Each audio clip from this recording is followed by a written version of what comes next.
देखिए, मैंने माननीय उपराज्यपाल साहब को पत्र लिखा है और उनसे निवेदन किया है कि जिस तरह से अरविंद केजरीवाल ने पूर्व मुख्यमंत्री रहते हुए दिल्ली सरकार के सीएमओ ऑफिस का अकाउंट हाईजैक किया है या हम कहेंगे अपहरण किया है, उसकी दिल्ली सरकार के आईटी विभाग उसके खिलाफ कानूनी कार्रवाई करे और जो भी कानूनी प्रक्रिया के तहत कार्रवाई हो सकती है वो भूतपूर्व मुख्यमंत्री अरविंद केजरीवाल के खिलाफ होनी चाहिए और इस तरह की घटनाएं आगे ना हो उसके लिए भी हमने उनसे निवेदन किया है।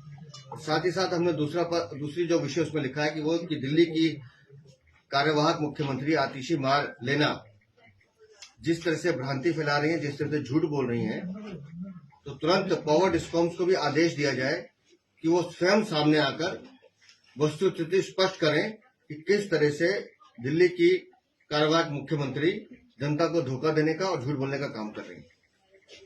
सर, दूसरा सवाल है कि आतिशी ने कुछ देर पहले कॉन्फ्रेंस की थी, उनका कहना था कि जो बीजेपी ने अपने मैनिफेस्टो में है वो सिर्फ महिलाओं को सम्मान योजना देंगे और बाकी की योजनाओं को वो दिल्ली में लागू नहीं करेंगे। मैं मूल रूप से तो इस विषय पर जाना नहीं चाहता हूं, लेकिन मैं आतिशी मार लेना से निवेदन करता हूं कि पिछले 10-11 सालों की लूट का हिसाब दे दो पहले। अभी तो हमने शपथ भी नहीं ली है, अभी तो सरकार में हम आए नहीं है, सरकार का गठन हुआ नहीं है और वहां भविष्यवाणी करने से बेहतर है कि जो कुशासन, जो चोरी, जो भ्रष्टाचार आपने किया उसमें आतिशी मार लेना आप भी अछूती नहीं है। आप भी उसी गैंग का हिस्सा है जिसने दिल्ली को लूटने का काम किया है, तो उस लूट का हिसाब अभी आपको देना है।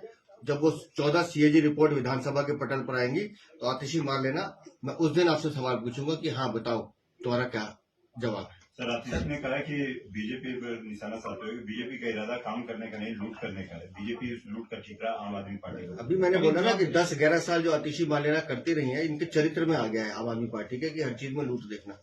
अभी हम सरकार में आए नहीं, अभी गठन हुआ नहीं और आप उन बेतुके मतलब उनकी बातों का जवाब हमसे मांग रहे हैं जिससे हमारा कोई लेना देना नहीं है। मैं फिर स्पष्ट रूप से कह रहा हूँ, हमको सिर्फ सुशासन से मतलब है, काम से मतलब है, जनता की सेवा से मतलब है। अरविंद केजरीवाल, आतिशी मार लेना, मनीष सिसोदिया, ये सब बेरोजगार लोग हैं और एक ने तो बेरोजगार ट्विटर चैनल भी खोल दिया अपना, क्या उन्होंने खोला। तो इन बेरोजगारों की चिंता मुझे नहीं करनी है, दिल्ली की जनता इनके साथ कर चुकी है। सर, मोहल्ला क्लिनिक का नाम भी बदले जाने की बात कही गई है। जब कुशासन से सुशासन की ओर जाएंगे तो कई चीजें परिवर्तित होंगी, उसमें मोहल्ला क्लिनिक में और भी चीजें समय आने पे बताएंगे। सर, गृह मंत्रालय ने चिट्ठी लिखी है कि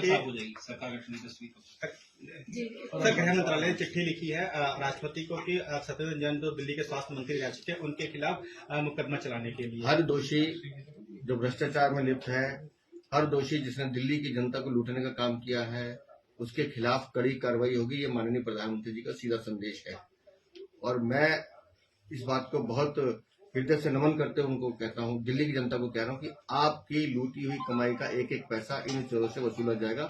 आप अपने प्रधानमंत्री पर, भारतीय जनता पार्टी के सुशासन पर विश्वास रखिए।